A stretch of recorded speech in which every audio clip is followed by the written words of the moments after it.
Mise à jour du portefeuille pour le mois de septembre 2024. Je vous rappelle que je n'ai absolument rien à vous vendre et que je partage ça parce que c'est ma façon de traquer et de documenter ma propre performance. Les informations présentées dans cette vidéo ne constituent en aucun cas des conseils financiers ou d'investissement. Sur le compte Interactive Broker, d'abord 0 $ de virement entrant, 25 000 $ d'achat pour l'ETF VUSD pour 233,45 positions. Aucune vente au mois de septembre. Dividende perçu 903,46 $ de dividendes depuis l'ETF VUSD, qui est un versement trimestriel, donc pour septembre 2024, 903 $ et CYUP 1157,95 $ avec une liquidité, donc en dollars, liquide de 400 000 $ quasiment. Donc on a eu une grosse chute par rapport au mois précédent, liée à la fois à à la baisse des taux de la Fed et à l'imposition sur la succursale irlandaise de Interactive Broker. Mais vous allez voir qu'on est en train de régler ça petit à petit.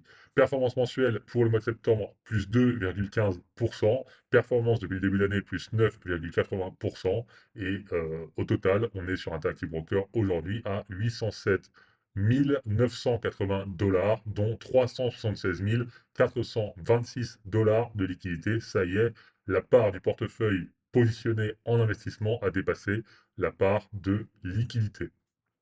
Sur Ledger maintenant, virement entrant 0,25 Bitcoin pour une valeur au moment du versement de 14 826 $.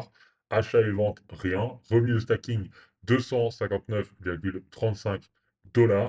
Performance mensuelle, plus 25% au mois de septembre. Et depuis la création du portefeuille, plus 293% sur les cryptos avec un total ledger à 161 376 $.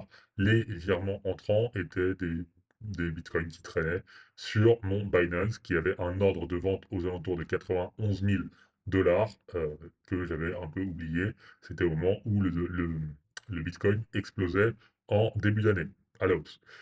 Sur Nexo, maintenant, le nouvel entrant de cette mise à jour mensuelle. Nexo, virement entrant 26 400 $, achat et vente 100 $ du token Nexo, revenu de stacking sur Nexo pour le mois de septembre, 91,89 $. Performance mensuelle, donc plus 1,35%. Depuis la création de portefeuille, plus 1,35%, naturellement. Total Nexo, 26 755 $ au mois de septembre 2024. Petit à petit, vous allez voir, la liquidité qui traîne sur Interactive Broker et qui était rémunérée au-dessus de 4%, 4,71%, pardon, est en train de basculer petit à petit vers Nexo. Alors là, vous ne voyez pas un transfert direct du capital Interactive Broker sur Nexo, simplement parce que c'est du capital que j'ai ailleurs, que j'emmène sur Nexo, plutôt que de l'envoyer potentiellement travailler sur Interactive Broker. Voilà. Combiné pour fin septembre 2024, 996 111 $.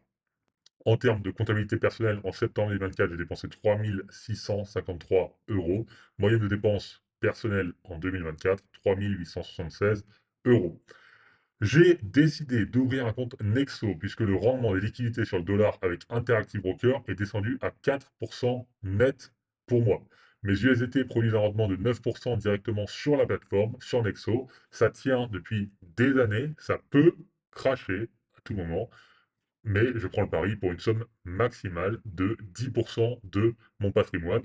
Je monte doucement. Pour le moment, j'ai fait entrer 25 000 $ en septembre, qui m'ont apporté presque 100 $ de rendement.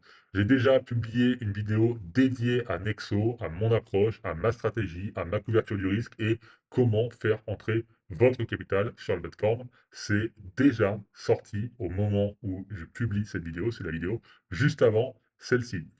On se retrouve dans un mois pour la mise à jour du mois d'octobre 2024. Bonne journée.